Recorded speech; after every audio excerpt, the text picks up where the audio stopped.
Welcome back to Straight Facts on Tuesday. Dan Potts, LB, back with me. New look graphics as well. What do you think, boys?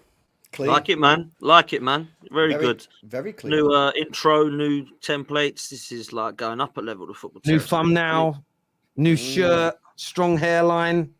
But wait, I think we've got to get you sorted out, LB, with a new hairline. Me and Dan have got one done. Couple of years, maybe. Where you guys go? I don't mind London. Yeah, London as well. You go to Turkey, no?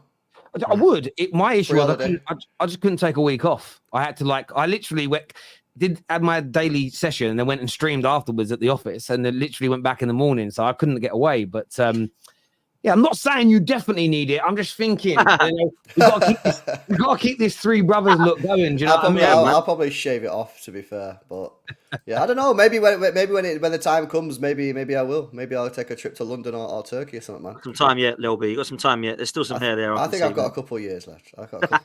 Yeah, how old are you? Like 23, 24? 29, bro. Short, man. Oh, that's a compliment. That's a compliment. Oh, it is a compliment. Oh, no, I'll take that then. All right, yeah. I'm just so used to firing shots off, man. That I was getting defensive straight away. You know what I mean? 23, 24. I love that. I thought he was young. I thought you were younger than that. There you go. Viewers, make sure you're hitting like buttons. Make sure you are subscribing. If you want to join the Football Terrorists transfer group chat on Telegram, you can scan the QR code that's on the screen over there. It's private, so no, it's not like a chat room. It's literally where news and links and stuff will go in over the course of the summer. So go and check that out. Big news today, though, that we can't ignore. I got cooked for this last week, but it's picking up pace. I've spoke to a very credible person, in my opinion, at City, who said he feels that it's about 90% certain that Pep leaves in the summer of 2025. Ornstein stated that industry insiders believe it could happen in 2025. And now Fabrizio Romano has said that it is a concrete possibility that Pep Guardiola has one more year left in England and then moves on. What's your thoughts on that, LB? Obviously, you've just completed this famous and historic four-peat. You've got the best manager in the world. It is always going to come to an end. Are you getting a feeling now like there might be one more year left in yours? I don't know, because we have this conversation quite a lot because Pep never signs big contracts. So we seem to have this conversation almost every year. I don't know. I feel like at the end of the day, you got to look at where could he go that's better for him right now. Like the whole club is literally built for him. You know what I mean? He's got his mates running the club. You know what I'm saying? He's got a great squad. If he wants a player, we'll usually get the player. Like, where else could he go? He ain't going to go back to Barcelona. No chance. You know what I mean? That club's in a mess right now, so he ain't going to go back there. I don't think he's going to be going back to Bayern Munich because the fans didn't particularly rate him that much when he left. France, PSG, maybe. International management, maybe. So I don't know, man. I'd feel like, obviously, if it does happen, obviously gutted, cry my eyes out type situation. You know what I mean? Because it's going to be... There's going to be a dip, obviously. Can't sit here and say there's not going to be a dip when he leaves. Of course there is. But, I don't know. You just got to keep on...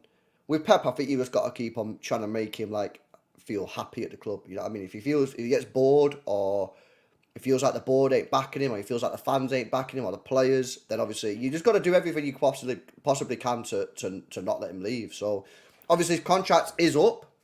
So, as it stands, he is leaving in 2025 because he's not signed a contract yet. But I guess it is what it is. You got to look at it and say, I tell you what should happen. Yeah, and this isn't. I don't want this to happen, obviously. But the truthful thing is, England should try and get him to manage England. That's what should happen. If I was the top dog at the FA, I'm doing everything possible to get Pep Guardiola to manage England. And I don't really want that to happen. I want him to stay with City in it. But that's the truth. Would he go Spain? Don't know. There's very limited places he could go. There are rumours that New York City, obviously another CFG club, they want to take him in 2025 with Kevin De Bruyne. Could that happen? Maybe. At least City keep him within the group, But I don't know. I guess at the moment we don't really know. I hope it doesn't happen though, man, because this dominance that we've got. I know people want to speak about the money and whatever, but obviously you got to have money, you got to spend money to win. But it is obviously because of Pep Guardiola. You know what I mean? In my opinion, he's the best manager of all time. Like, and even if you don't think he is, he's in everyone's top 2 or 3, right? So that's the reason why we're so dominant. So I don't want him to leave anytime soon. So yeah, hopefully he'll sign a new deal. What do you think, Dan? I mean, obviously for rivals like us, we hope this news is true, and that's meant with no disrespect whatsoever. Nah, I get it. To Man City, but he has been there 8, 9 years. That's even by old-fashioned times. That's still a very, very, very long appointment. Do you think he might now have one more year, try and do this 5P, try and win the Champions League again, and then go rest for a while? I'm not sure, man. I'm not sure. I want him to go tomorrow. But I just feel like he might just keep winning at City. I mean, he's got so many options. It's Pep Guardiola. He can go retire if he wants. He can go have a break for a year. He could go and win in Italy or France. He could go international. He's got so many options because anyone would have him, right? So it's not like, some managers, they leave and they think, right, what can I do now? Who will have me? It's the complete opposite for Pep. Pep can go and choose a club that he wants to go and then they'll say yes. Do you know what I mean? That's the difference he's got. So I just, knowing Pep Guardiola like I do, and I do look at a lot around Pep because I agree with LB. I think he's the best ever. I think he's better than Fergie. I think he's the best manager I've ever seen. The guy is ridiculous. I think he's changed European football, not just English football. I think he is literally ridiculous, right? So I know, and LB will know, and Man City fans will know, this guy is a madman. He's an absolute nutcase for football. I don't think he's ready to go yet. I really don't. So I don't think he's going to retire. That's the first question. But where does he go is a really interesting one for me. Because the clubs you mentioned, PSG, that does not sound that attractive for somebody like Pep. He might go there and go, wow, I've won you a Champions League. That might be the aim. But it's a boring league. It's not really, I don't think it's going to test him like he wants it to. I don't think the competition level's there for him. So I don't see France. Italy could be interesting for me, though. Maybe a club like Juventus or something like that, where they were all winning, and now they're not so much, and they need a manager to go take them to that level ahead of the likes of Inter and AC. That could be of interest to him. Internationally, I'm not saying that when managers go to manage international football, they don't ever come back into club management, but it's quite rare that you get the passion. That could be the way that he has a bit of a break, because you do have a bit more of a break as an international manager, and you're still in there competing at the very top. I would be so happy if he come to England, man, after Southgate, because Southgate's going to have this tournament, and I think go wherever. That for me would be what I would want to happen. But for Man City fans, Christ, they want to keep hold of this guy for another decade at least, because he's winning everything, man. And I will be very, very happy when he leaves City. Let me tell you that now. Yeah, look, listen. Part of me wants to just say no, he's going to stay, but that's actually me saying I think he'll leave. People will say that's cope, but actually, me saying I think he'll stay and that's me. I think he will leave just because I don't know about, look, what Fergie did of 20, when people say long term, you got Paisley, you've got like Fergie and you've got Clough and you've got managers of that era and Wenger that sort of did these sort of 25-year stints. But you look through history at most long-term appointments, about a decade is in that ballpark throughout all the eras of football. And he has achieved absolutely everything. And I've got a feeling that he may go. Part of me feels like actually lying to the audience and saying, actually, no, I think he might stay. A way of trying to tempt fate, if I'm being honest. And it's what's probably convinced me is the people that I've spoken to who would never allow any bullshit to be said about their club, Manchester City. And they are heavily convinced that there is a higher chance that he leaves. Also, when it comes to David Ornstein, generally, he doesn't even comment on something unless he feels there's a real strong possibility something comes off. From a City point of view, I get why you guys don't want him to go, because I don't think you'll ever be as good again. And that's not, or least of all, not for many, many years. And again, that isn't because I think you're a rubbish club without him or anything like this. He is just so good. And I had Fergie at my club for 25 years. And my club were also fortunate enough to have Sir Matt Busby. I don't remember those games, but I can read the history. I can go back and research it. And it's very, very hard to repeat that. We've been very lucky to have that twice. City, you might get it again in the future, but I don't think there's a single manager on planet Earth right now that has the ability to win like Pep. And I mean domestically and be a force in Europe as consistently as he has been. Ancelotti is a don when it comes, literally the don when it comes to European football. He's very good domestically, but he's never been someone that's dominated a league for prolonged periods of time. He'd never actually retained the league title up until this point of his career. So it's going to be very, very hard for City to get to these levels again, although they'll remain a really, really good team. I also think as well, and again, this is maybe completely shrouded in bias, but I think it's really good for the Premier League for Pep to leave as well. And I mean that in a sense of, if I'm not even looking at this as a Man United fan, if I try and be completely neutral, it will open up multiple possibilities towards who else could maybe now win the league. Liverpool have done it once. Arsenal and Liverpool both come close on a couple of occasions, but just like especially in the 90s under Sir Alex, it didn't matter if we got pipped one year, we won it back again the next, then went on runs again. This City team is just as dominant, and it would be quite exciting to have maybe City drop off the pace by 5 to 10 points, a few other teams improve, and suddenly it feels a little bit equal. So I'd like it to happen on a biased level. I'd like it to happen for the Premier League. There's always a possibility that he does stay, but it all depends on his motivation. I think England, I love him at England. I always think about a team like AC Milan. I think about a team like AC Milan, a fallen giant. Could he go somewhere like that? They don't have a crap budget. They just haven't been very good. They won the league only a few years ago. Could he go back to a team like AC Milan and make them the dominant force in Italy again and win them another European trophy? Because then Pep can tick everything off at club level. He's gone into multiple countries where he's taken over the best teams or one of the best teams and made them the most dominant side. What about doing what Fergie did with Man United and resurrecting a legitimate giant of the game and putting them properly back on the map?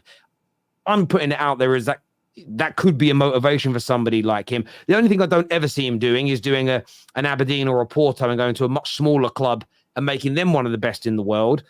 But look, I hope he does go for multiple reasons, but because he's literally too hard for anybody else to beat, especially consistently. You can do. I think you can beat Pep in a one-off season. I don't think you can beat Pep consistently over a 5-year period.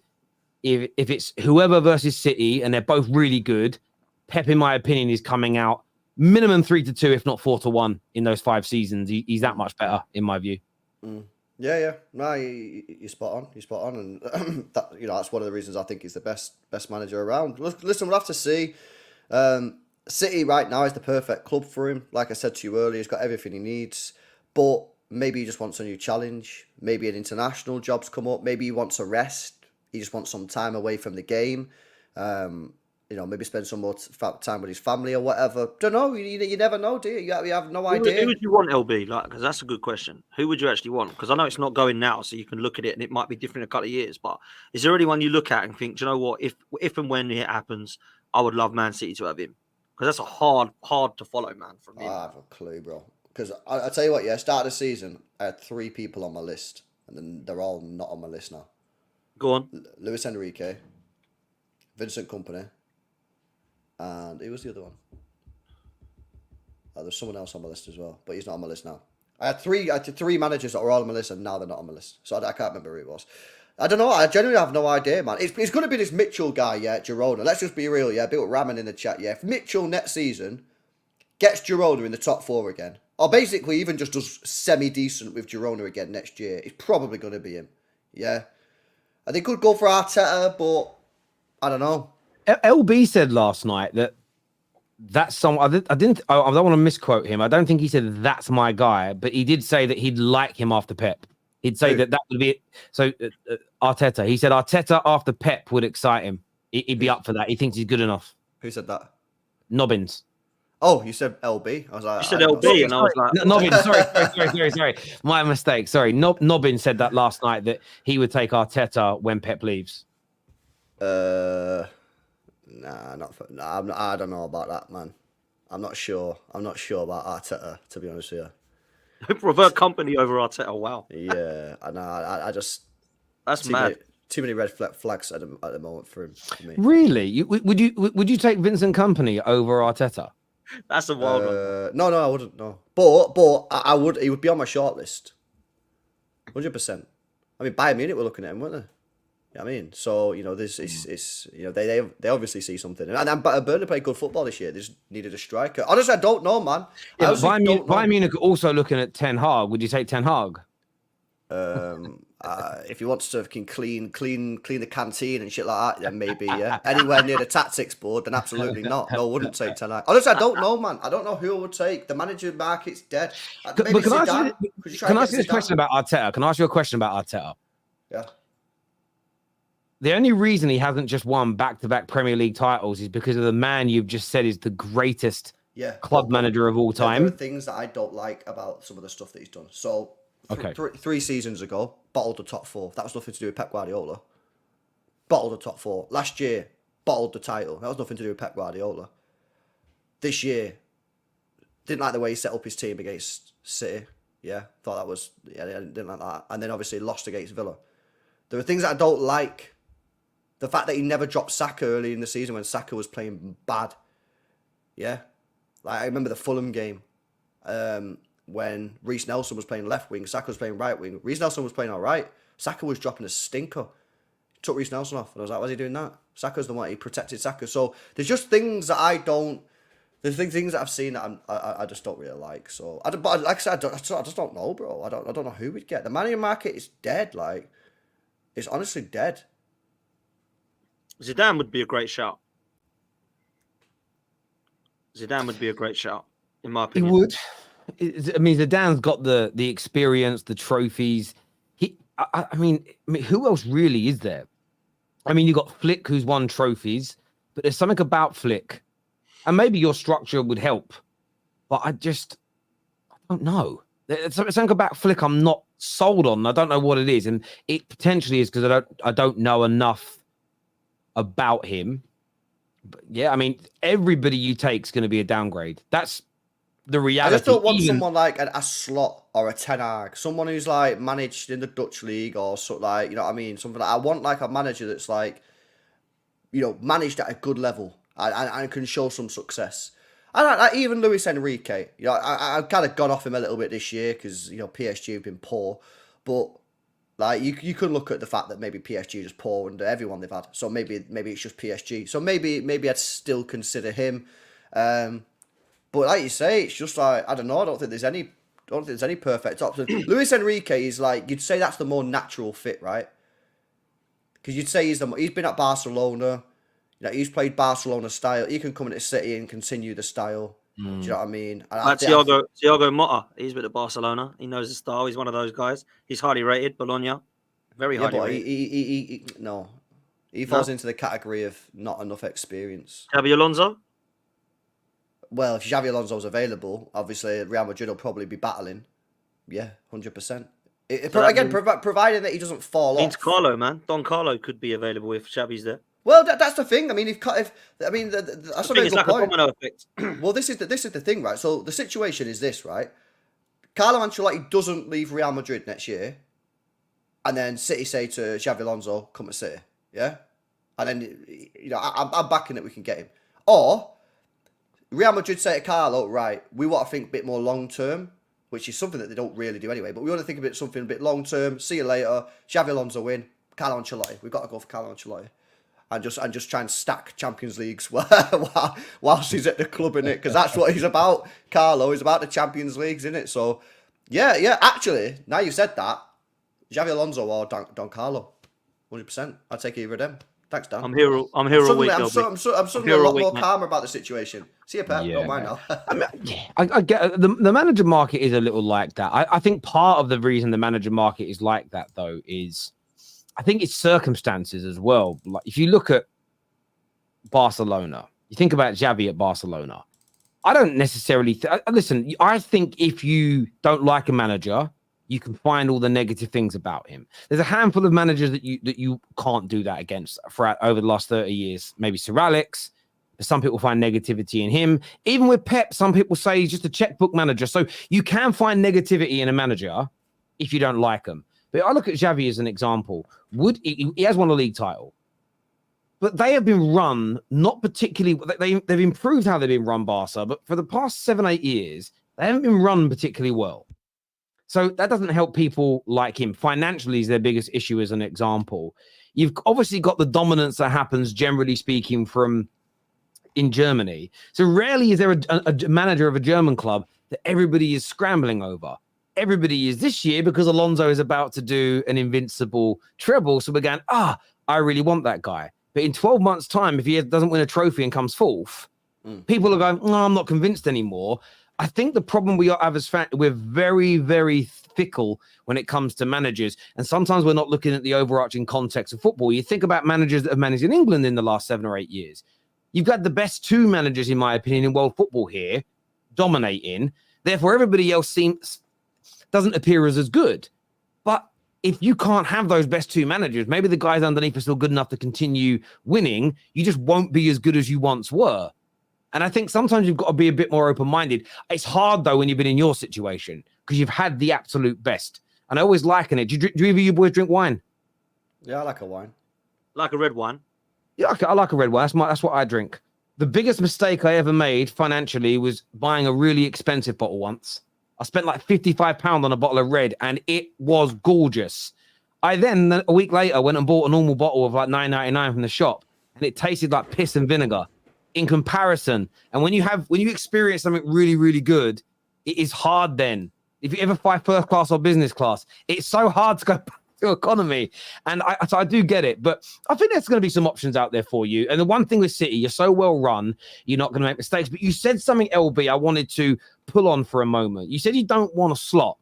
And we didn't get to speak about Liverpool and their future on Top 6 show last night because we ran out of time. What do you make of that appointment of Slot? Klopp has now gone. He didn't end particularly well for them this season. We've all seen the footage of Darwin Núñez, not clapping or anything along those lines. How do you think Liverpool are going to do with Arne Slot coming in?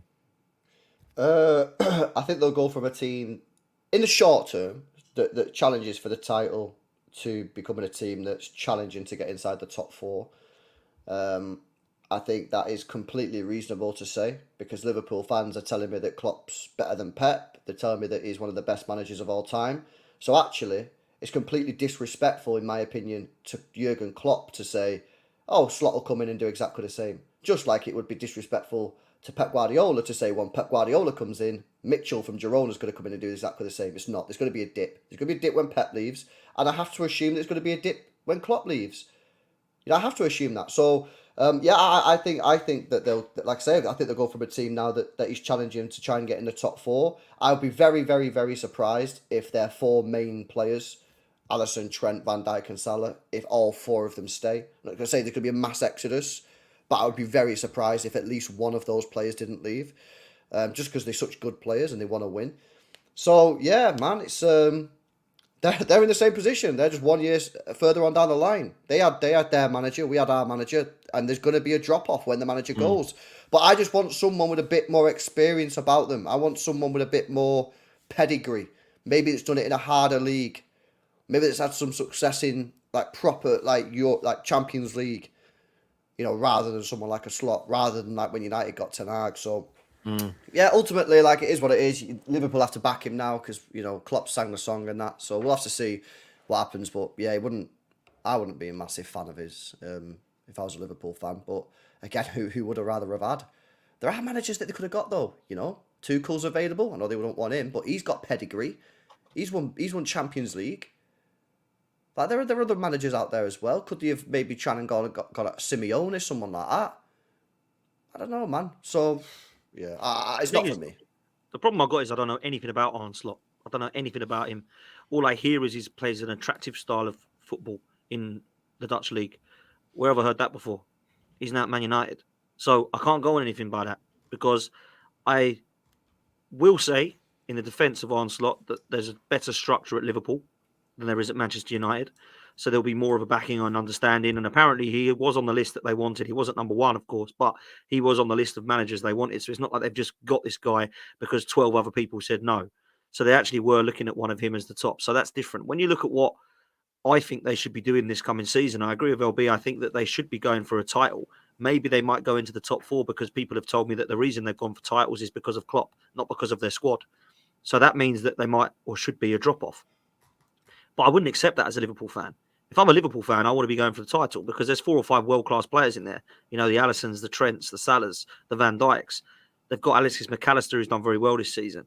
If they got themselves a left-back, a centre-back, proper defensive midfielder and a number 9, there's no reason why Liverpool can't go and do what they've done this season and keep up with Man City and obviously Arsenal, if we're the 2 that are going to be up there next season. But I don't think he should be expected to win the league, but he should be expected to title challenge. It's not challenge. Like exactly 100%. It shouldn't be now. Liverpool, Klopp's gone, maybe top 4, but just get in the top 6. Nah, man, rubbish. This is a good side, man. This is a good squad, and if they improve it, which they should do in the summer, there's no reason why they shouldn't be going for a title again. I just don't understand why there's some of this defeated attitude in the Liverpool fan base. Not from everybody, but from some that are like, oh, well, Klopp's gone. That'll be us now. Try and scrape into the top 4. Like, come on, man. This squad is not bad. Like, it's not Man City level, but it's pretty good. But what is Slot about? I don't know if Slot's good enough to go title. I don't know. I don't know enough about him, Terry. I don't think some people are doom and gloom. I think there's a lot of Liverpool fans trying to pull on the process rebuild excuses. So I don't think people are going to sound being a hypocrite here, but I think there's a difference. Man United are literally starting again. I think we would all agree on that. Yeah. Board changing, medical team changing, probably the manager changing. We'll get onto that in a moment. And I don't think this squad will look anything like this in 2 seasons. At the beginning of the 26-27 season, I think we'll look a very different football club altogether. That's a rebuild. What Arsenal did under Arteta was a rebuild. To a degree, what Chelsea have done, whether people like it or not, has been they just changed every asset of every facet of the club has changed. They're rebuilds. Unless that's what Liverpool are doing, and we've not heard that. They've brought back Edwards, who they say is the best man in the world to run a football club.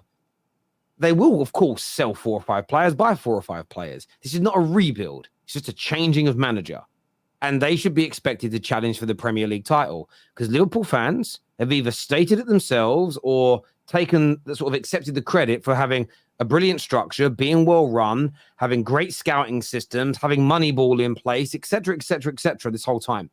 Now, there may be a slight drop-off in the team because they don't have a manager that's as good, but he has been picked by Edwards, the man that you actually said is one of the reasons why Klopp was so successful. He was the one that found all the better players, and actually, since he left, the purchases haven't even been as good.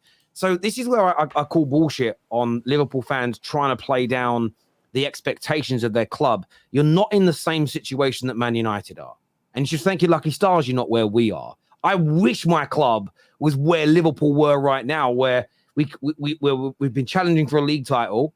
We're spending lots of money. I know Klopp says they don't spend money.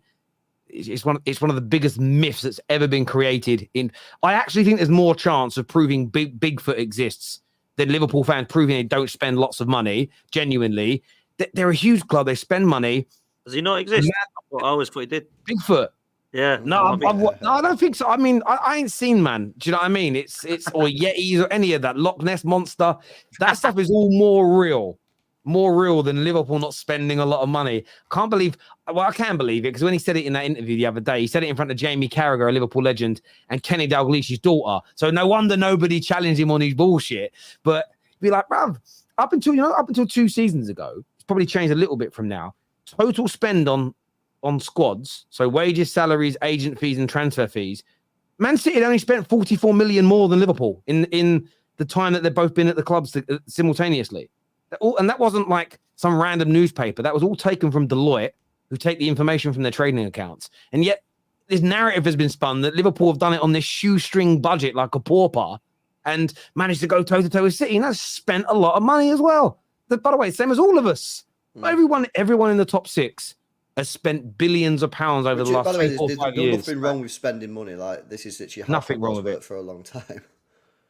But yeah, that's true. I don't know. Listen, on the Slot thing, I just think Liverpool fans need to maintain a high standard.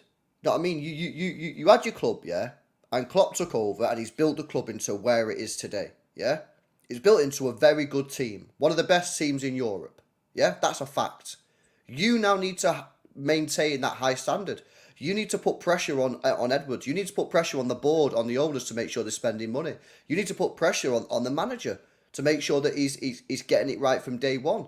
Because ultimately, Liverpool are here to win. Liverpool are here to win stuff, and they have a good team. And I'm sorry if there's too many Liverpool fans going out there talking about process rebuilds. Van Dijk's in his 30s. He ain't going to want to hear no process rebuild. Salah's in his 30s. He ain't going to want to hear that. Trent is being told by Liverpool fans he's the best right back in the world. He ain't going to want to hear no process rebuild. And the same with Alisson. Best goalkeeper in the world, a lot of people think. These players want to win. And they should be winning. They've got a good team. So invest, 150 mil. That's doable for any Premier League team. Don't want to hear no nonsense. That's doable for any Premier League team. Go and invest in a couple of players and then see what happens. Have the board dropped a bit of a clanger with some of these players, though? Like, real talk. Like, even Trent got 1 year left. Like, that is mad. Yeah, I think Salah, Trent and Van Dijk have all got 1 year left on the deal. That's mad. Who on earth has done that? That is shambolic. That is gross negligence. Yeah, that is gross negligence of any board. No business should have its key staff all running away from it in the same period of time. Because guess what now? They probably are waiting for each other to do the deals. Because no one wants to be the first guy. You know what I mean? Because they all like, well, I want to wait to see what he gets first. And then before you know it, there's only 6 months left. You're going to have Real Madrid sniffing for Trent Alexander-Arnold, by the way. Don't give me all this nonsense. Oh, he's a scouse who'll never leave. He might never leave. But they love a free transfer. And if you're telling him that it's going to be a 3-4 year rebuild, and he's got Real Madrid saying, come to Real Madrid with Jude Bellingham, we're winning Champions Leagues and we're cleaning up La Liga because Barca have fell off. And by the way, we'll probably pay you more than Liverpool. It's up to the Liverpool fans to maintain the standards of what Klopp built. Do not let what Klopp built and that legacy of that team just fall because you're falling into all this BS about processes and rebuild. That is a joke, man. Just as when Pep Guardiola leaves, I ain't going to be sitting here saying, oh, yeah, it's a 2 to 3 year rebuild, lads. We're done now for a couple of years. See you in 2030. Mate, it's spot on. I keep seeing it. Yeah, but we need 4 or 5 players, Tell. But every club, typically speaking, 4 or 5 players every summer. What everybody does. And this is the problem. What I'll get like, oh, you're a hypocrite, Terry, because you're talking about Man United's rebuild. Do you think Man United and Liverpool are in the same situation and position? You're either a liar or a moron or a combination of the two. You don't honestly believe that. But again, it's the comfort blanket. What I've found with a lot of the world's football fans now is that most of us don't want expectations on our club. Facts. Most of us don't want the pressure of having to try and win because we hate being told. It's the same as the transfer market. Everybody gets, oh, Terry, but we haven't heard it from any of our trusted tier ones yet. Yeah, because your tier ones don't say it until it's done. But the rumors are there, but they're only denying it in case you get rejected so they can say they were never in for that player. So because everyone's scared of rejection because everyone's become really, really weak. It's the same situation for me. So, yeah, they've got to be challenging next year or it's failure. Doesn't mean they're done and dusted as a club, nothing crazy like that, but they should be challenging next year. It's as simple as that. And what I did laugh at though is the first big player they're linked with plays in the Eredivisie. And I just thought, no. Some PSV player. I'd be putting a ban on that, me. I'd be putting a straight out ban on. I say, no, you're not signing players that you know just because you come from. No, you're signing the players that are good enough for Liverpool. Exactly. But then they go, oh, Luis Suarez. And I'm like, all right, okay. Yeah, I mean, yeah. I mean, the thing is, they're going to be, for him to be a success slot, they've got to break the mold anyway. There hasn't really been a successful Dutch manager in the Premier. There's been some that have done okay, LVG and, Gus Hiddink as a caretaker manager and stuff, but no Dutch manager has come here yet and been dominant and highly competitive every year. I don't think there has been one. Do you know what I mean? It's so, yeah, they've got a lot left to be desired there. Speaking of managerial merry-go-rounds, there's a report today, and I want to read this out to you verbatim. Let me find it here. I did bookmark it. Mauricio Pochettino is highly regarded by Manchester United and would receive interest from other big clubs in Europe should he leave City. It's also got to say that Ineos are understood to hold Pochettino in very high esteem, and if he is available, he would be high on the short list to replace Ten Hag. What we know about Poch is that he's going to be having a meeting in the next 24 to 48 hours with Chelsea, essentially saying, I only want to stay if I get more control over transfers. That's very unlikely to happen. Chelsea are not going to offer him the power over transfers. I think that they've been quite public about that in the way they've briefed it. There is a feeling he could be on his way out. Could he be the right appointment for Man United rebuild? What we saying, gents? It's absolutely crazy, in my opinion. I mean, they're linked with Potter because of the great job he did at Chelsea. Now they're linked with Pochettino because of the great job he's doing at Chelsea. I don't get it, man. Like, for me, I think it's... I know they wanted him before. They definitely wanted him. Man United definitely wanted Pochettino from what he did at Spurs. And he obviously went to PSG, and we know what happened there. I don't look at what he's done at Chelsea and think, wow. Now, they come sixth in the end, and people will go, that's the best they could have hoped for. And some might say that's fair. But I still don't look at Pochettino and think that is exactly what Manchester United need. But I am on a different level to most of the other fans, because most of the other fans want De Zerbi or Pochettino or somebody like that. I would not want that if I'm Man United. I would much rather have a Tuchel or a Hansi Flick than I would those two, because they have got a CV that says I win you stuff, and the other two haven't. And I just don't get the obsession. Pochettino is a good manager. He is not a great world-class elite manager. That's just my opinion. I don't think he is. I don't think he's been world-class at Chelsea. I don't look at his style of play and go, wow. I don't look at what he's done with young players like some people keep talking about. The young players, I don't see it, man. Like, please tell me, reel them off. Reel off the 12 players that are now looking back at their career going, Pochettino won me all this. You can't, because they don't exist. It's a myth. It's an absolute myth. Harry Kane is the only one that it will look back and go, Pochettino is good for me. That is it. None of the others. Yeah. But. That makes it sound like without Poch, Kane would have just been a dud, which is obviously not the case. So I'm not having this Pochettino made Kane nonsense. Kane would have been a world class striker, regardless of who was at.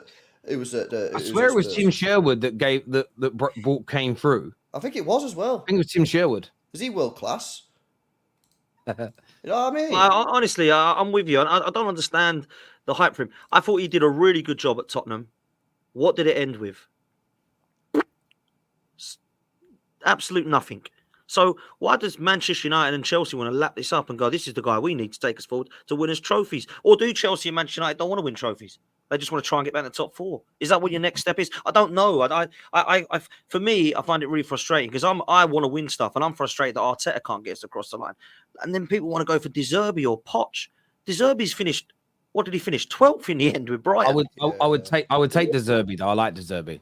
Well, did I not see something? Yes, correct me if I'm wrong. I see something to say. Someone has paid his release clause, but they can't say who it is because. So yeah, the rumor surrounding that is that a team, it doesn't say what country, has paid the release clause to Brighton for De Zerbi of around 4.3 million.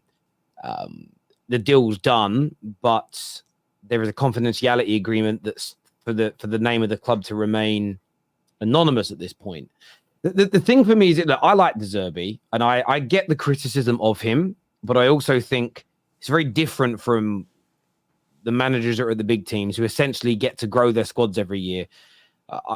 I think when you lose your best players 2 years running and they get replaced with, again, up-and-coming talent for you to develop, you then throw in the injury problems. First year that the club had to, with all of that on top, the club has to manage its first year playing 2 games a week in Europe. If Cucurella was still at the club and Caicedo and McAllister and co, do I think Brighton would have had a better season this year? Absolutely. I do think they'd be higher up in the league. So I wouldn't be against De Zerbi coming in. I don't want Poch at Man United. I've never been a fan of Poch. Just, again, like I said about Flick, it's not just whether he win trophies or not. There's something about him I'm just not too sure about. With Poch, I know what it is. I think he's a yellow belly. I think he is in the cold, hard life. He's that guy, if you're out with your mates and it's about to go off in the pub, he's the guy that's going to go in the toilet and then leaves out the back door. There's something about him that I don't quite trust at all. But my theory on this is that it's a true and it's a credible report from the Evening Standard. But my theory is this is Poch's people. I think this is Poch's. I think there's an element of truth to it, because if you look at the word Chelsea, if you look at the words carefully in the article, it says that he'd be held in high esteem. He may go onto the shortlist. Man United have had a long-standing interest in him. It doesn't state Man United will drop their current candidates and go for him. I think this is Poch trying to put a pressure on Clearlake, pressure on the fans maybe to push for him and say, look, Don't want to lose this guy to Man United, and then they benefit from his coaching ability and go ahead of us. You then, on top of that, you look at who is linked to replace him. Yes, they're looking at Ruben Almiron, but Ruben Almiron's in a sticky situation now because he's kind of committed himself to Sporting after flirting with Liverpool. The other manager that Chelsea are now talking to is Ipswich's Kieran McKenna. So again, for me, I mean, again, McKenna's not I'm not against McKenna coming to Man United. We're linked to him because of our situation, and I sort of look at it as I'm going to give it a little bit of time. But if Chelsea sack Poch for McKenna, I mean, how do you see that progressing them, boys? Like, do you think that's the right thing for them to be doing? That's not the right thing for them to be doing because Chelsea are in a better position than United. Chelsea have done their start from the bottom. Yeah, you're at the beginning of that. You as you just said, United are now going into their rebuild. Chelsea have got all the players. They need a striker and then maybe a goalkeeper, but the rest of the team is pretty. Well, whether you like the players or not, Chelsea have bought the players and they're there to develop. They need a manager now that can deliver. They need a manager that can deliver that. So getting McKenna in for Chelsea would be, in my opinion, the wrong move. But yeah, as for United, who should United get? I don't know, man. I just feel like whoever you're gonna get, it's gonna be years and years until you challenge, man. Because there's so much that needs to be done. So many players that need to leave. Will you hit 100% hit rate on this first manager? You might get the new manager in. Might find out you got the wrong one, and then you're back in square one again. There's no guarantee that if you get De Zerbi or you get Poch, that is the manager that's going to be the guy that takes you to winning trophies again. So that's why United, like, even though it's been 11 years since you last won a title, you know, I could see you guys going another 9, doing 20 years without winning a Prem. Honestly, I don't think that's ridiculous in the slightest for me to say you guys are going to go 20 years total without winning the Prem. It's only 9 years away. And you're not going to win anything in the next 3 years, in my opinion. So straight away, we're almost at 5 years to go after that. Like, it's doable. We don't know where we're at in terms of that. And I understand why LB's doing that because it's a mad project at Man United, right? We don't understand where they're at. But what I will say, and I agree with him, is the manager market is mad. We're talking about a manager who's just got Ipswich Town into the Premier League, being linked now with Chelsea and Manchester United. That is how desperate the times are. Now, for me, I like Ipswich, and I want Kieran McKenna to stay with Ipswich for a season to go and try this Premier League out. But he absolutely should. He absolutely should do that because the guy's still learning his trade. He's gone to Ipswich Town. He's got them from League One to League Championship to the Premier League. Now he needs to stay with them and see what he can do there and learn his trade still. You don't just jump ship and go, right, I've got Ipswich into the Premier League. Now I'm ready for Manchester United. And Manchester United in this state, by the way. But this is the problem you've got. And I look at it now. I mean, like De Zerbi, for example, De Zerbi, Southgate, Potter, McKenna. Are these really the names that Chelsea and Man United should be linked with? Like, is that how far they've fallen? Maybe it is. But I look at it and I find it mad, Terry. And just on the De Zerbi thing, like, I understand he's a good manager. I don't think he's trash. That's one thing I don't think he is. I think he plays an attractive style of football, and I like what he's done. I think getting Brighton into Europe was an unbelievable achievement. But I saw a style of play with Nuno at Wolves, getting them into Europe, and I saw a style of play with Deitch, getting Burnley into Europe. Nobody else was linked with them. Man United didn't want them. So I just think that's how desperate times have got. I mean, look at De Zerbi. I'm not comparing De Zerbi to Deitch and to Nuno because they're very different in terms of their style. But I look at De Zerbi and I think, when I want a manager who's held 6 at Villa, 5 at Luton, 4 at a poor Roma side, not for me. And people might say that was Brighton, that's the players. It's like, maybe it was, but the style of players allowed them to hold that many goals.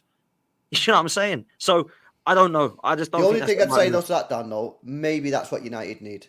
Maybe United need someone to go, because we all thought this was tonight. Maybe United need a manager to go in there and just say, right, we've got a massive rebuild with the players. Everyone knows these players are not good enough. It's going to take 2-3 years to churn the players, to get the good ones, to get the crap ones out, get the new ones in, right? In the meantime, we want a manager that's just going to send it and play the style of football that this club now wants to play. And we know we're going to hold big defeats. City did in the first year under Pep. I'm sure Arteta did, right? In fact, I know you did because we smashed it for 5 one of the years. Like, that is going to happen. But at least you'll get playing away. And then in 2-3 years, when we built the squad up again, we'll assess. But again, like, do United fans want to accept that? Well, but this is the thing for me. I hear what you said. The final question there, accepting it, is the key thing. So I don't want Poch. I don't want Southgate. Like I've said for weeks now, if the club do that, I'm going to sit back, though, take stock. I'm not going to show my arse. I'm going to wait and see. I'm going to use Southgate because he's probably the bottom of everybody's lists. The one thing that is true about Southgate, which I don't think can be denied, is he is the manager that came into the England setup, settled things, got us strong in tournaments again, and has got us into a position where we're actually all saying, please now give us a better manager to go to the next level. I would say that is a fair summary of how we feel about Southgate. Maybe, just maybe, Man United need that. Now, in the modern day world, you'll get Standard FC that will say that's lowering standards. I don't personally think that it is. If you go to the gym and you're 17, 18 stone, you're overweight, you haven't exercised in 10 years, you are not going to go in there day one and start doing the peak Arnold Schwarzenegger workout that he was doing when he was Mr. Olympia. You're going to ruin your body. You might even kill yourself. Genuinely, you can't do it. You have to go in there and do 10 minutes on the treadmill. You have to go in there and lift some lighter weights. You build up to that point. And I think that is, generally speaking in life, that is the process. And I know everyone hates that word, you go through when you're starting from the beginning again. And Man United, I do believe, are stripping everything out and having to start again. I think we have done it too many times where we tried to build success upon past failures and it has crumbled and it is a mess. So I'm prepared to go through that. The one thing you need, and this is why I don't like the idea of Southgate, is if the football looks tidy, looks entertaining, you can see progression within it. It wins the hearts, souls, and minds of fans a lot more so than if it looks drab and it's boring and you get dominated in games. So for me, that's why if you went, this is why Mckenna for Man United situation isn't the end of the world for me, because we are going to have Dan Ashworth and Walcott and Barada and co running the club. So a lot of the things that the managers had to do in the last 10 years, they will be doing. It's been fairly well publicized. We want a coach. And McKenna's a good enough coach to coach these guys and pick the team, potentially. He isn't running the football club. And that, for me, is the fundamental difference. But that's also why the links to the Poch, I don't think we'll get De Zerbi, and I don't think we'll go for Poch as well. Both Poch and De Zerbi want control over transfers. Man United, so far, with the briefings they've put out, have said the new manager is going to be the head coach. We will be building the squad. Can I just point out, though, on that, though? Do you not think those managers, if they see the new structure at United, would put their faith in those guys? Maybe the only reason why Poch wants the control at Chelsea because he's looking at who's above him and going, no. I'm not having you sign the players. I'd rather do it. But maybe if United have got Barada, they've got this guy from Newcastle, whatever he's called, and a couple of other people, and they've got like a really strong boardroom, and then they say, no, we're going to pick the players. You believe in us, like we're the best of the best. That you don't need to worry about that. Maybe that's the only thing. But by the way, I completely agree with the Southgate call. If Southgate goes there, he gets sacked within a year. Because he doesn't get the results. He won't get the results because the players are not good enough to get the results that United fans demand. And he doesn't play attractive enough football. Hence, he'll be sacked. If De Zerbi goes there, that guy will just full send it. You'll get some results. You won't get all the results. But then people will go, this is what we've signed up for. Like, we'll agree to it. And again, United fans have to agree up to that. Some of them won't. But I think in this particular case, it's a bad bunch of managers. But I think De Zerbi would probably be the better one. It's a really good point what you said there about De Zerbi and Poch. And this is why context is key. Maybe they're not happy with the input to signings at their clubs because Brighton's model is we buy young up-and-coming players to develop and sell. Where he might be saying, look, I want some 25, 26, 27-year-olds who have been there, done it, and worn the T-shirt. I think Poch is saying something very similar. Like, can we stop buying youngsters and can we buy some experience? So maybe if they sit down and speak to Man United, and our plan is a bit of a mixture where we are going to buy youngsters, but if you look at the players we're currently linked to, I know Elise is young, but he's experienced. We're heavily linked now to Ivan Toney. Maybe those managers look at those players and profiles and ages and say, I can really work with that. And what I know the plan in 2 years' time is to start going for more established stars if we're playing on where we want to be. So I think that can definitely happen. But I think the situation at Man United and Chelsea is a little different. You are right. They're 2 years into their process now. And, we were having this conversation with Chelsea fans last night, and Don, made a big claim. He feels that if they have a good summer in terms of signings again, like they had last year, he believes they'll challenge for the Premier League next season, as long as they don't have bad injury problems. That's wild. That's wild, man. That's a wild take. Yeah. How many points did they finish on this year? 63. 63. On average, what you need now to win the league, 90. This Nice. guy's trying to tell me that he's going to get 27 extra points in one season. I just think that is ridiculous. I think Chelsea should be aiming to get themselves back into the top 4 next year. That is clearly a realistic expectation. But to go from 63 points to 90 in one season, and we don't even, by the way, he's saying this obviously on the contingent of transfers. I think that's a wild, that is crazy. There's no way Chelsea will fight for the title next year. No way. No way. I don't see it. No, I don't think they'll fight for the title next year. I think what's interesting is Poch has just started to get it working and clicking. There's still holes, but it's clicking. Removing him now and bringing a new manager in, you could improve again. Whenever you change managers, there's always a possibility that you go backwards again. That's the conundrum that Arsenal fans have. We need to try and win. Yeah, but we get rid of Arteta, we go backwards, which could happen. So you put yourself in this position where you have to. Don said top 4, top 3, not challenge. No, he didn't. He literally, I'm paraphrasing here. Don said, if we have a good summer, get all the things done we need to do, and the majority of our better players stay injury free, I think we can be up there. We can challenge, is what he said. He didn't say win the league, so therefore he thinks you're coming 3rd or 4th. But he says challenge. That means you really are. That means you're closing the gap. There's not, like, again, I'm not outing Don. I'm just putting out opinions here. He most certainly said challenge. Go back and watch the video, bro. So just to clarify, I think they'll get top 4. Well, I think that should be the aim, but like an Aston Villa top 4, where you're still 20 odd points away from the title. You know, if you finish within, I don't know, 10 points of City, like Liverpool challenged for the title, they finished 9 points away from City, right? They challenged for it, yeah. Aston Villa finished 4th, 1 place behind Liverpool. They didn't challenge for the title. So they should be looking. At the end of the day, they spent £1 billion in 18 months. They should be looking to challenge for the title, to be fair. But that's not how football works. So top 4 is a bare minimum. It's an absolute bare minimum for Chelsea next year. Is top 4. They've got £1 billion. They've got to get top 4 next year. And that's why. I mean, if they are to change Poch, then I do think it needs to be for a manager that you consider to be better than him. You go for someone that's. You're 2 years into your rebuild. And this is the interesting thing. When Arsenal were at this stage of their rebuild, the following season, this would be the sort of season that they came.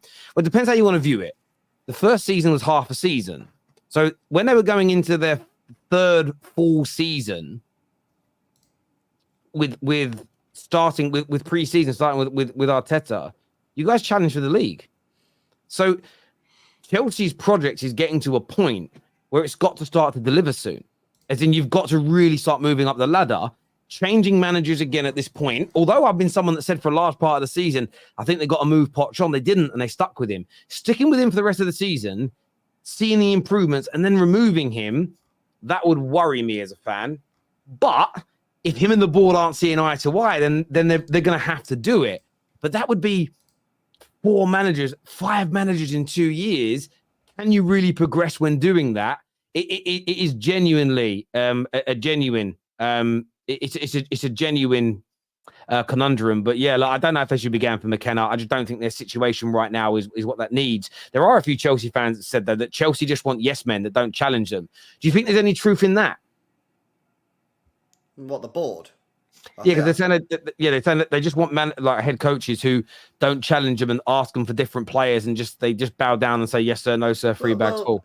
Well, there's 2 different things here, right? Because there's yes men, right? Because obviously Tuchel didn't get on, right? But it depends. Like, I could challenge, like say you wanted to do something on the show, right? I could challenge you on that before the show and says, I don't think that's a good idea, yeah. But then obviously. You can then either just say, nah, it's my way or the highway. And then I either go with it and say, well, you're the boss. It's your channel, Terry. Like, you do what you want. Or I can go, well, is that bad?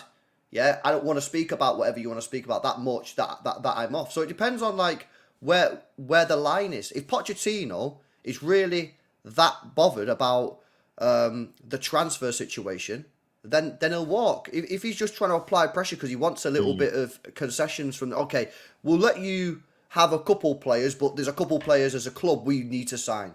maybe they can negotiate. But the evidence is clear that the club at Chelsea, the guy who owns it, does want the majority of the control, because look at what happened to Tuchel. So, and at the end of the day, it is their club, right? Pep Guardiola gets players signed for him that he doesn't particularly look at. Doku, for example, guy probably never heard of him in his life, as per the interview that he had at the start of the season when he was like, "Oh, Tiki did on Madness, didn't know about this guy." So there is a little bit of to and fro. For me, it's got to have some harmony. At the end of the day, these managers now are coaches; they're not managers.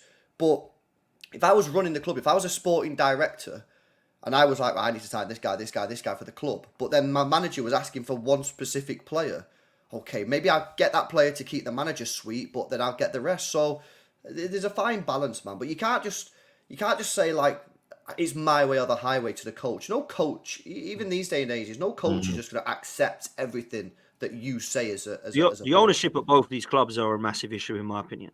And I'm talking about Chelsea and Man United. I've always thought the Glazers were a massive issue.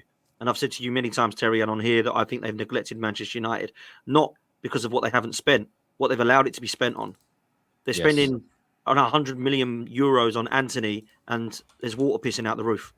Like, for me, it is, I don't know what waterfall feature we've got at the Emirates, but it ain't one of them. Let me tell you that now. So I look at what Chelsea are doing, how not to run a football club, in my opinion, to spend that much money on, let's be real, bang average players, some of them.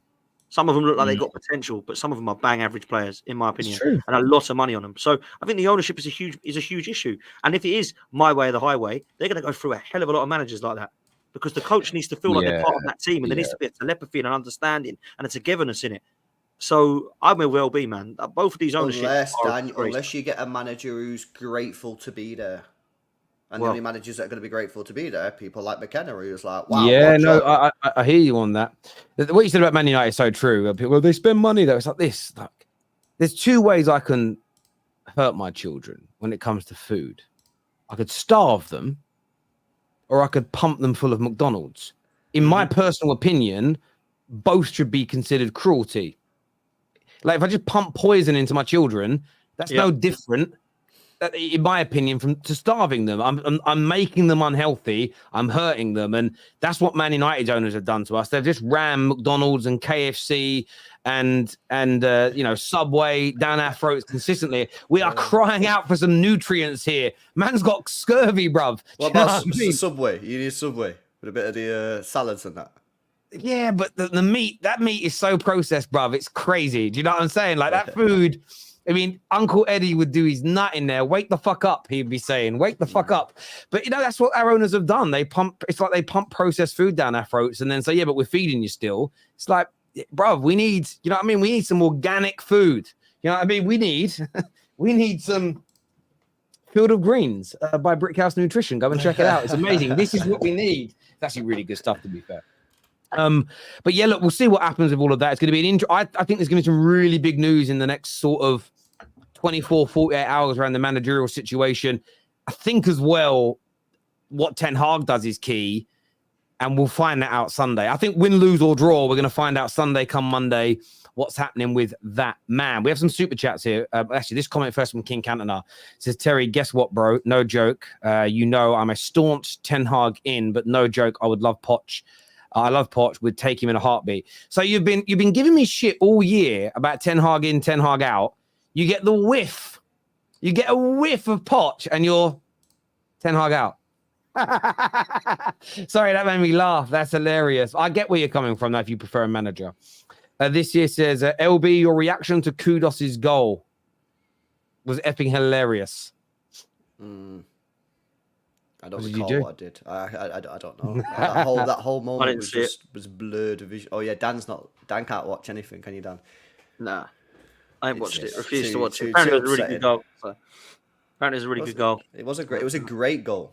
It was a great goal. Tevin here says, Don literally said he would challenge if they had no injuries and their full squad was available. See, this is crazy. If that's true, and I love Don, but that is mad.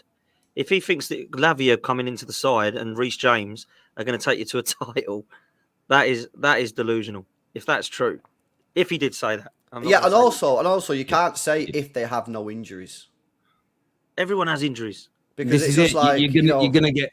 But this is what I said to both him and Ches when they were talking last night. Is look, I get if everything goes perfectly, you could definitely be in the top 4, and you never know, you could challenge if everything goes perfectly. But the real question is, do you think it's all going to go perfectly? Because if you don't, then because I could sit and go, if everything goes perfectly with this rebuild with Man United, in the next few years we're going to become champions of England and Europe. You can't disprove it, because then all I can sit there and say if we don't do it is, yeah, but it ain't gone perfectly, boys. I was right, wasn't I? It just ain't gone perfectly. Exactly. It just becomes a bit of a circular opinion that you can never get to the end of. It's, do you think that it will happen or not? Difference is Klopp buys players like Robbo, Firmino, Matip for cheap fees and wages and develops them into top-class players with big wages. Which one is easier? Listen, no one is denying there's been different approaches to spending money, which is why net spend is the ultimate myth barometer to measure the investment of your money. But it's this idea that lots of Liverpool fans try and make it sound like they don't spend money like the other top clubs when they do. Arsenal will challenge Man City again next season. No one else is what Akash says. Are you feeling confident about that, Dan, and your summer? I mean, you're linked to the likes of Sesko, you're linked to lots of players. I know you must be feeling a little bit of pain having missed out on it the way you did, but are you confident that you, and I don't want to use words that upset Standard FC, but are you confident that you're going to go again, that you're going to come back stronger and push City and maybe this time go one step further? Yeah, I'm confident we'll be up there again. My only concern is, are we going to get across the line? And there's 2 reasons for that. The first one is the manager going to be able to get us across the line? And the second one is Pep Guardiola ain't too bad, is he? So they're the 2 things that I look at. And I think that when you look at why we didn't this season, there is a number of reasons. It's not one. And some people like to say we didn't have the squad. That could be one. That could be one reason. I think when you look at the 13, 14 players that Arteta trusts, he needs to change that into a sort of 18, 19-man squad that he trusts. Because I don't see much trust in Eddie Nketiah in the latter part of the season, or Reece Nelson, or Fabio Vieira. I certainly don't understand why Cedric Oneni was still there. We need to improve on those players, and we need to also add a couple of players that perhaps we don't have at all. Like, there's not really cover for Saliba. There's not really cover for Saka. There's really not cover for Ødegaard either, if I'm honest. And we're lucky that those players are durable, because if they weren't, we really would have struggled. I mean, Gabriel and Saliba have played every game this season pretty much. So we need some cover. We need a defender. We need to sort the midfield out. We need a number 9. I mean, I thought that was evident again at the weekend. How many chances did we have that we didn't put away? So for me, I certainly do think that there's some players there that are definitely needing for a good window. But Mikel Arteta also has made mistakes this season. I think he has made in-game management mistakes, and I think he's going to, because let's be real, he's not a novice now, but he's still learning, isn't he? He's still making mistakes. And I think the mistake or the decision, should I say, to drop Havertz back into midfield against Villa and Bayern is the reason we didn't win the league and the reason that we went out the Champions League. So people that do have doubts about Mikel Arteta, I can't back them up and say, no, it's not his fault, because he did do that. That's a fact. He dropped that and it went wrong, and we were flying. Everyone knew we were flying. The start of the season, we changed things. If you remember the first few games, he did a few crazy things. Didn't really cost us any of the points, but it was a bit of a weird thing. And then we were playing that kind of controlled football. It didn't get us across the line. So again, people will look at that and go, why did you do that? So there's definite question marks and concerns, of course. I'm not one that says get him out and get him gone now. I am willing to give him this other season. I think for him to take us to the last game of the season, we did go out to Bayern Munich, but it wasn't like we went out to Olympiacos or Villarreal or Sporting Lisbon like we did previously. Domestic cups, he's got to do better. I'm sorry. Next season for me, he has to challenge for the title again and win it for me. But also, if he doesn't win it, he's got to bring one of the cups home. Because, Ten Hag's done that. Poch has gone to a final this year. I mean, this guy's got to Your fan base don't want to win these trophies, though, Dan. I'm being told all the time by Arsenal fans that, they've had enough of FA Cups. They've won enough FA Cups. And they get mocked by it. And the Carabao Cup's below them. They only want the Premier League or the Champions League. It's what I'm being told by Arsenal fans in chats. Disgrace, bro. If that's true, that's a disgrace. We haven't won the League Cup for 32 years. It is true. I won't lie to you, bro. No, I know you wouldn't, but I'm just saying it is a disgrace, because 32 years without a League Cup, and everyone goes, oh, it's an energy drink cup. It's a League Cup that I grew up on, man. Ask George Graham what he thinks of the League Cup. Did he think it was an energy drink cup? Ask Paul Merson, ask Tony Adams, ask Martin Keown. Then you go to the FA Cup. 14 times we won it. Oh, we won it enough. That's our. It can't be our trophy by these fans, and then go, but we don't want to win it anymore. It's our trophy. We don't want to win it anymore. Load of crap. Yeah, It's our so European weird, heritage bro. is a disgrace at this club. Yeah, The it is. European heritage is So a disgrace. that's One one Fairs left. Cup, one Europa, and one a Cup Winners' Cup. Yeah, Exactly. So Premier you're League. down to the Prem. That's what I mean. So why is it that we just chuck trophies in the bin, man? It makes no sense to me. And that is the one thing I will look at this season, and I cannot defend. Now, I understand you can lose to Liverpool. It was unlucky. We got Liverpool last season. We got Man City. Very, very difficult games to get through in the FA Cup, right? That's why we went out both of them. The years before that, we lost to Southampton and Nottingham Forest. So, no excuses. The League Cup this season, we lost to West Ham. We should be beating and those look at teams. the team that he put out against West Ham. Disgraceful. And and do you know what was weird? We went 3-0 down and he brought them all on. It was absolutely crazy. Like, for me, the game was lost anyway. So, listen, I do think that is where I will criticise Mikel Arteta. I can't sit there and say, get the guy out. He's a disgrace. Rah, rah, rah. He's taken us, the stats do not lie what we've done in terms of the goals we've scored, the conceded. Everyone knows it. Everyone's seen it. A lot of Arsenal fans are talking about it. But I want to win a trophy, man. And for me, next season, got to do it. Yeah, I think the criticism that you've mentioned is absolutely fair. I think that, and I think all of that can be addressed by a good summer in the window. So we don't need to. I mean, right now you're linked to 3 or 4 strikers. Let's say it's Cisco or Eucharist or Isak. If you bring in a Frankie De Jong or Bruno Guimaraes, you improve that defense a bit more. You had players like that in there. What I think that enables you to do is start the season off in that controlled manner again, but you just have better quality to finish those games off. It means you're stronger in rotation for those cup competitions, and you're strong enough. You're as strong, if not a little bit stronger, when it comes to the second half of the season where you kick into another level. I think you got the timings of everything right this year. So in terms of starting off a little bit slower, a bit more controlled, saving energy for the rest of the season, that element was perfect. It was just your overarching quality in the squad. When you're bringing on Nketiahs and El Nenis and Reece Nelsons to win you these games because the players on the pitch are now knackered because they've tried so hard, it's not there. That's the difference between you and City. First 11s v each other, there isn't much between you anymore. We see that in the results. We've seen that in the way the games play out. Very close. The difference is City's squad is superior. So that's what needs to improve. I don't think you need to throw baby out with the bathwater and make huge overhauls. It's about having a stellar summer.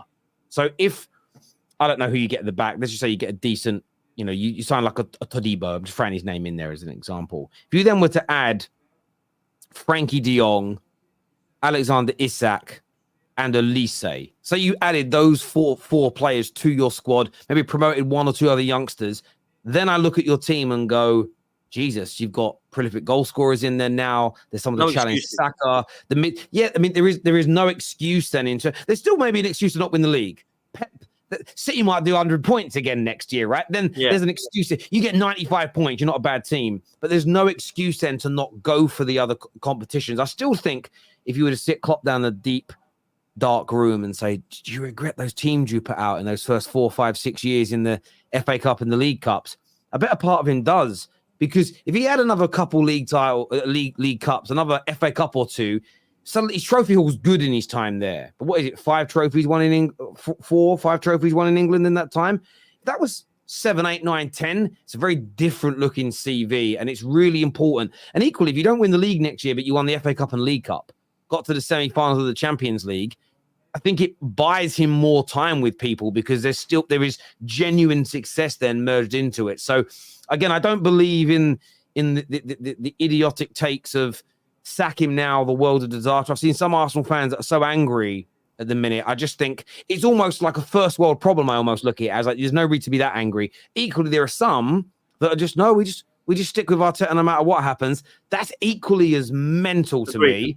He does need to win, though. He does need to win something. He does need to win. He does need to start winning. 100%. This is where you're right. This is where you're at. This is where Arteta's, in my opinion, gone wrong. He's not targeted these domestic cups. And I think that's a real mistake. Because at the end of the day, Arsenal have never won the Champions League in the history anyway. Yeah. And winning the Champions League is extremely difficult. Yeah. As Arsenal have found, as City have found. United have only won 3. Yeah. It's extremely difficult to win Champions Leagues. If anyone won. Can I ask you, LB? No, but I'm just saying, like... No, I hear you. No, I do hear you, mate. Can I ask you, LB? Can I ask you, LB? Because, yes, when you joined late yesterday, we were talking about it, so I didn't get your opinion on it. But I ask you, what would you do now? If you were an Arsenal fan, what would you want to see happen now, in terms of now? And after next season, if he's trophyless again, what do you think should happen? If he's trophyless next season, I think you should sack him. But you'd keep him now for another season. I'd personally give him one more year. Okay. But he's got to win silverware, man. Like, Arsenal have a good team. That's the reason why people talk about this whole Arteta thing. It's not because they don't like Arteta or whatever. It's because Arsenal are a good team. Look at the team. They've got a great team. Saliba, Gabriel. That's my centre-back partnership. Rice, great signing. Havertz has done a madness. Saka, look at the goals and assists. They've got a good team. And no doubt you're going to strengthen this summer as well. You'll probably spend another 200 million. Going to get even better. Like, the reason why this conversation is had is because you've got a good team. You've not won anything. And this is where he would have got. And to be fair, you could say he's brought it on himself. Because had he won a couple of FA Cups in the last couple of years, people would be like, oh, we're winning stuff and we're getting better and better. So this year, you've got more points than you had last year. You got more wins than you had last year. If you would have won the FA Cup or won the League Cup, people would have said, okay, we've improved in the league. We've improved because we've got more points and we won a cup. That's progress. But people are just looking at it. Some people are looking at it going, well, we've improved in the league, still not won anything, and we didn't win anything else. Yeah. So I personally would give him one more year. But he's got to win. Arsenal are a good team. He has got to win, and that's what it comes down. And people said, Terry, you said that last year. I did, but I said it with context. Where I said, well, you've got to, and I still apply the same context. You've got to look at what happens and where they're at. But every year, there's less and less room for maneuver, in my personal opinion. And he has to win something this year. There is no shadow of a doubt, and it starts by having a very good summer. And improving that squad further.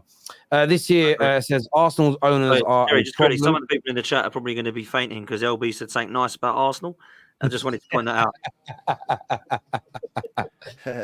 out. Arsenal's owners are a problem. They are happy with drifting close to the top for Arsenal with minimal effort, but she'll out the money of their other teams.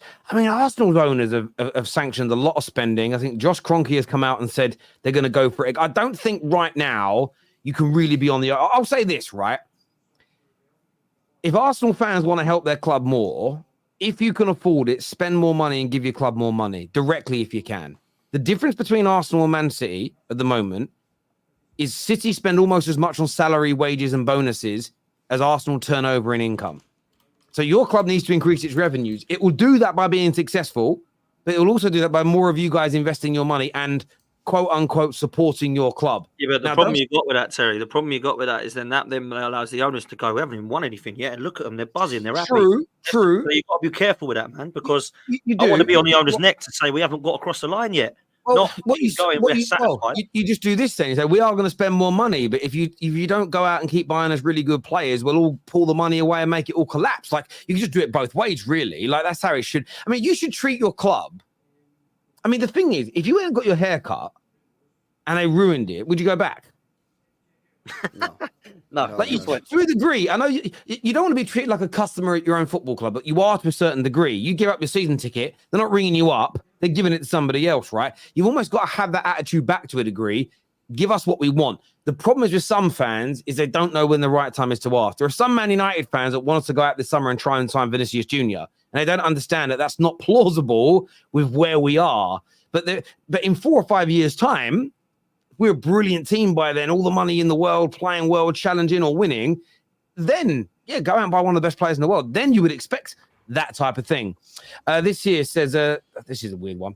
It says the embassy in the UAE is refusing, the British embassy that is refusing to disclose the 115 charges because it could risk investment relationship with the UAE. Football and politics, your thought.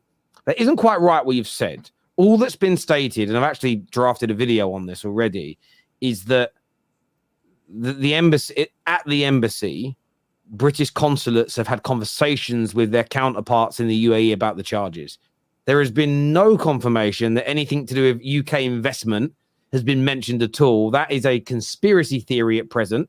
Could be true, but it's a conspiracy theory at present that's been created by people that want to see City in trouble. So I'm going to be very fair on that and state that Of course, they've had conversations about it. Why would they not have conversation? Why would they not mention it in their conversations? That doesn't mean that they're doing a deal where the Premier League is going to let them off if they were indeed guilty. So I thought I'd just. Well, they probably wouldn't have charged us in the first place. You know what I mean? If that was the case. So. Yeah, exactly. Shawshank end scene, Klopp building a boat and Pep walking down the beach. It's obvious. It's a great scene. It's a great scene, film. Great film. My favorite film. Do you want to know facts about that film? Go on. It was rejected by all cinemas for cinema release. It went straight to video. Yeah, Wow. it bombed out, didn't it? I mean, it didn't even get in them to bomb out. And now it ranked as the greatest movie of all time. It's phenomenal. Which it is. I mean, it's there. I mean, that or Barbie, but for me, but yeah, up there. I'm joking. Pep wouldn't cut it for England. He needs too much time on the training pitch to implement his ideas. What rubbish. Absolute rubbish, that is. Yeah. That is absolute rubbish. Yeah, surely that's a wind up. That's got to be a troll, surely. It can't be. You can't believe that, my friend. I think there's still a level to go for Pep and City. They haven't dominated Europe like Liverpool. I would cast them as the best English team yet. It's an interesting one because it's probably the easiest time in my lifetime anyway to dominate Europe because there's only really 2 or 3 teams that can conceivably win it. Not like in the 90s where there were 7 or 8 teams every season. So, I mean, they've done well, though, City. Finals, semi-finals. They just keep on coming up against Real Madrid. That's the problem. And they're better. And they're better in Europe. They just know how to win that competition, man. They're a joke. Crazy. Hence the amount that they've won. Absolutely. Speaking of European competitions, viewers, by the way, hit the like button for us if you've not done that already. You can scan the QR code on the screen. That takes you through to the Football Terrace group chat on Telegram, where the transfer news goes in. And we've got a couple of journalists that will be posting in there for you throughout the whole of the summer for their news first. We've done that deal for you. It's free of charge for you. It's not for me, I will add, but it's free of charge for you. So get yourselves into that group chat if you want that news nice, early, and quick. England squad's announced, boys. First thoughts on it, Dan? Yeah, if I'm honest with you, I'm all right with it. I didn't think I would be. Obviously, it's the provisional, isn't it? Yes. The big shocks, I suppose, are some of the ones that are left out. Jordan Henderson's probably one of the bigger shocks, not for good or bad reasons, just because he seems to be obsessed with players like that, and he's decided not to, which is a good thing. Rashford as well. You know my thoughts on Rashford. I think the mentality is not there completely. But I look at that and I think it's a really good squad. Like, let's be real, it's a really good squad. I look at some of the big names in there. You look at and I think, wow, like how well are they doing? Harry Kane. You look at Saka. You look at Palmer. Gordon's had a good season. Bowen's had a good season. Eze's had a good season. That's not to mention Foden and Bellingham. And then you go into the midfield and it's decent as well. You know, Kobe Mainoo's been a really good player for Man United this season. Declan Rice has been fantastic. Wharton, really good, actually. I didn't even think about Adam Wharton, how good he's been at Palace. So I look at that and I think it's a good thing. It's going to be hard to, I call it cut, but LB calls it cooked some of these players out. But listen, I think it's a really good start, if I'm honest with you. I just hope that what we don't see is any bad players cut. And what I mean by that is players that I feel deserve to stay in there. And I think it will be interesting with Gareth Southgate of how loyal he is to the ones that he's got his trust in and he's not let him down before, and the ones that he thinks actually he hasn't actually given a go. But you know what? Their kind of form has allowed them to be in there. And that's why I quite like seeing the likes of Branthwaite in there, because he's not really had the chance to, had a chance with Southgate yet to be able to put his trust in him. So I like seeing those sort of names. I think they're deserved there. I think the form that Wharton is in and Branthwaite's in, Mainoo's in, I think they deserve to be there, man. So I'm happy with what I've seen so far. Yeah, I think I am. Anyway. Can I tell you who I'd cut then? I'd tell you who I'd cut from the squad, and then you tell me if you agree. Mm-hmm. How many you got to get cut? Yeah, I think you've got to get rid of 7. So, I mean, the squad 1, 2, 3, 4, 5, 6, 7, 8, 9, 10, 11, 12, 13, 14, 15, 16, 17, 18, 19, 20, 21, 5, 6, 7, 28, 29, 30, 31, 32, 33, and we've got to get it down to 26. So that's, 7. Yeah, you were right. So, I can you put the thing back on screen then, Terry? And I'll tell you. So, I'd get rid of these 7, right? I'd get rid of Trafford. Yep. I'd get rid of Dunk. Yeah. I'd get rid of Gallagher, Eze, Watkins, Maddison, and Bowen. That's the 7. I was speaking to my mate in the group chat before, and that's the 7 I went for. And I would say Maddison and Bowen, harsh, but it's going to be harsh at some point. But that's the 7 I'd get rid of. Why would you keep Tony over Watkins? Great question. The reason I do that is because I'm thinking about the game state of when you'd need that second striker. Yeah? Why would I be throwing on a second striker? Why? Because there's 5 minutes left, there's 10 minutes left, we're going out of the competition. Hence, Hail Mary, Trent Alexander-Arnold, please spam balls into the box. Who would I rather have in the 6-yard area? Just for those sort of situations, I'd rather have Tony than Watkins. Very harsh. Watkins has clearly been miles better than Tony this year. But I'm thinking about, when do I need that player? When do I need that second striker? It's with 5-10 minutes to go. Yeah, you've got other have him in that players, I situation. suppose, that have the speed and everything else in them that you could utilize if you need that. He's a very different type of player.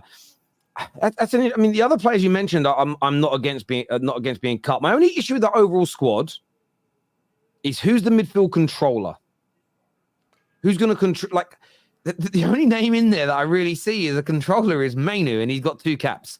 He's the one guy that I look at, and you've got Watson as well. I think he's done a very good job. I haven't watched enough of him because I don't watch Palace every week. But I worry about the midfield in terms of who's going to. Maybe they're going to put Rice in to do that role. As an example, maybe Trent goes into the midfield. The only area of concern I have about this England squad is Harry Kane's on 62 goals. The next highest goal scorer is Saka on 11. The next highest goal scorer is Harry Maguire on 7. I get why Rashford's not in the team. I'm actually really happy Rashford's not there. Nothing to do with England. I think he just needs a summer where no one's even talking about him to a degree. I think he just needs a summer by himself, relaxing. If it goes, yes, he'll be gutted if England win and he's not there. Of course he would. But if it goes wrong for England, like it invariably does, and he's not involved, he don't need that extra pressure that's going to be on him next year. But obviously he had some England goals. Outside of Kane and Saka with 11 goals, there's no goal scorers out there. I mean, I know Jude Bellingham scored for fun this year. I know that Ivan Toney's can score some goals. I mean, even Ollie Watkins, I mean, he's got 3 in 11, which isn't bad. That's my only worry about this squad is...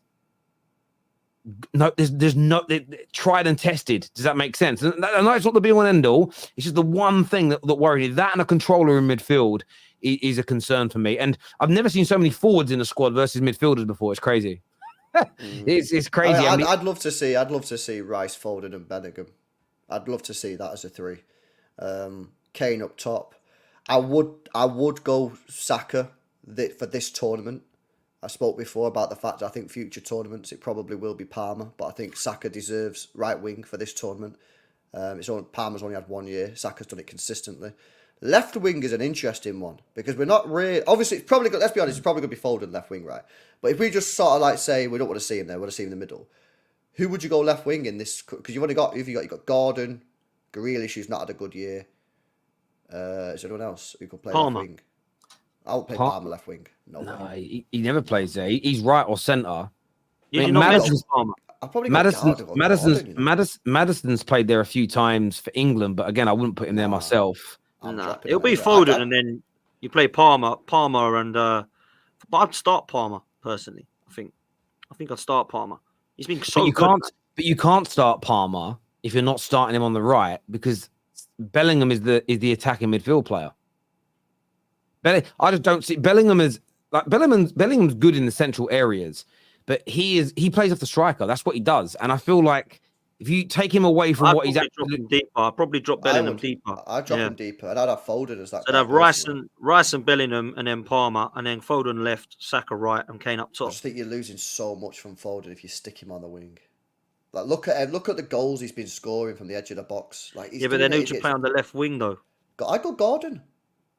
Gordon's had a great year, and he works extremely hard off the ball. Would you not play Saka left and Palmer right?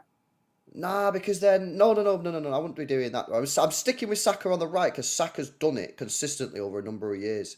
If I'm dropping Saka for Palmer, then Saka's not in the team, but he is in the team for me. Stick him on the right. I go Gordon left. I go Gordon, Kane, Saka, Foden, Bellingham, and Rice, and just Bellingham's the guy who's got to maybe just drop a little bit deeper. That's what I do. It's an Liverpool interesting. must- Yeah, I mean, I like the squad overall. I like the fact we're having these conversations with like, where do you put people? The problem that you have is that you've had Palmer, Foden, and Bellingham this season all play a similar role and all be absolutely brilliant. And there's only one of those roles. And the one thing I want the manager to get right is, for years, it's square pegs in round holes. And Sven-Goran Eriksson recently has admitted to this. The reason that he moved Scholes onto the left is because he felt he had to play all three midfielders. And the one he played out of position, the furthest out of position, was the one that he thought was the most talented because he could handle it.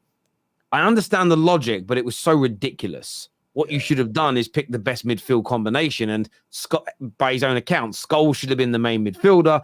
And it may not have been Lampard and Gerrard that played in the team. And I think we need to, I don't just want to force players in because of how good they are or their names. You need people like Gordon plays on the left, playing on the left. Don't put Palmer there. Don't put like Foden could do it because Foden plays across the park, right? So I get he could do it. But let's try and put people out on the field to play where they play for their club. It's why I wouldn't personally drop Bellingham deeper. Bellingham is good deep, but he has had the season that's put him in contention for the Ballon d'Or, in contention for being a La Liga and Champions League winner in the same season by playing further up the pitch. We didn't suddenly drop him deeper. Who's your trio then, Terry, in midfield? In midfield, Rice, Mainu, and Bellingham.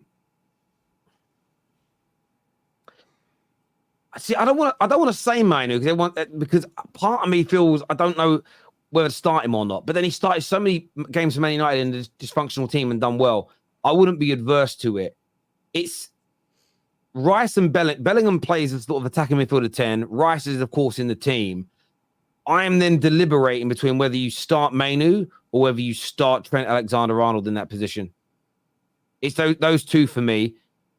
Curtis Jones, I think, is okay. We can't listen. If it's between Curtis Jones and Mainu, I'm picking Mainu. I don't care how fresh he is. Gallagher, I agree with. By the way, I think we're taking Gallagher. I think the manager is going to take him. He will take him. 110%. That's what I would sort of go with. I would go with Foden on the left. I'd go with Bellingham because I think he's played enough games there. Saka on the right and Kane up front, of course, but it's a hard one. I feel the thing is, I want Mainu in the team for what he does because I don't like the others deeper, but I want to try and get Bellingham and Foden on the field of play at the same time because they're so bloody amazing. It's just frustrating. They're both playing the same fucking position, really. I mean, we're almost at a point where I don't want this to happen, but an injury or two to certain players could make this a lot easier, if that makes sense, because then they're in the team, but yeah, it's got to be Rice. It's got to be Rice, Bellingham, Foden in the trio. Let's be real. It probably will. It probably should be. It probably should be. But there's something about that worries me in terms of getting run through in the middle and not controlling the game. Because Rice can just focus on defending. Yeah, you just say to Rice, right? Listen, you don't need to go forward and try and create and get goals like sometimes you do at Arsenal. You don't need to do that, yeah, because we've got Foden and Bellingham. And by the way, Bellingham done this a lot when he was at Dortmund. Bellingham didn't always play as high up as the pitch that he does now at Real Madrid at Dortmund. Dortmund can do that. He can be next to Rice if he needs to be and then drift forward. And then you give Foden that free roll, which is absolutely killed it this year.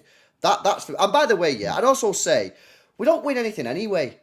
Right? We don't this country does not win anything anyway. So let's not play like a dead boring midfield three just to carry on not winning anything. At least let's not win anything but try and play some good football and just try and blitz teams. And if we don't win anything, well, we don't win anything anyway. So I'd rather go for it, yeah, play that midfield three of Rice, Bellingham, Foden, which is our best three. Well, I just go for it, man. Yeah, I like what you said. Do you know what? I think it depends who you're playing, doesn't it? I think if you're up against France, maybe you don't. Maybe you I don't play negatively, but maybe in that game you go, right, we need Rice and Mainu in there together.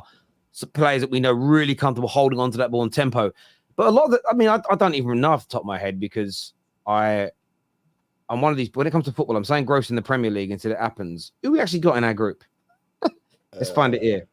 So our group Denmark, is... I think. Up against Hoyland. Denmark, Serbia, Slovenia, right? So Serbia and Slovenia, Denmark have been a good team before. So against Serbia and Slovenia, I mean with respect, you play that midfield you mentioned. We should, with that midfield, be able to dominate the ball and beat them. Absolutely. Maybe against Denmark, and it depends on the order in which you play your games, you do something a little different. And I think you have to change a team based in tournament football. I think you change a team based on who you're playing at times. Does that make sense? If you are the better team, you play that midfield. If you're up against a midfield that you think, oh, they're going to dominate the ball against us, you make a change or two. And England haven't always been great at doing that. It's generally and Southgate's been better at this than the previous managers, but we typically let's pick the biggest names and the best players, irrespective of who we're playing, and it can go wrong. So, but I'm up for that midfield. I'm not going to cry if that's the midfield at all. And look, we'll get out of our group stage. I'm really confident we'll get out of our group stage. Well, that's a good group, isn't it? Austria, France, Netherlands, Poland. That's a really nice looking group. I like that. You boys excited? It's only a couple of weeks away now as well. It's only like 3 weeks away. Well, I'm excited. I just want us to go for it, man. You know what I mean? Like, I'm very much of the opinion, that like Southgate's not a good manager. Yeah, I'm very much of the opinion that we probably won't win it again because he's our manager. So I'd rather us just go for it. I'd respect the guy if he went, you know what, we're just gonna go for it. And if we go for it against France, but we get beat, but we tried, then I'd be like, yeah, chilling. I don't want us to, because what you just said there, you're saying, right, let's play that midfield three against the lower teams, but then against France, change it. But then if we get beat off France, do you not think you'll be sat there, Terry, going, you know what? I wish we'd have just gone for it now. No, I agree with that. I totally get that point. I think for me, it's I absolutely agree. I think the big conversation will happen once we know the actual squad that's going as well. It's always the preliminary squad announcement is always difficult because you don't quite know. There's fingers crossed it doesn't happen. There's always an injury or two. There'll be, and for England, there's nearly always a star player that picks something up as well, and that will probably change our thoughts and our feelings. But I'm very, very excited about it.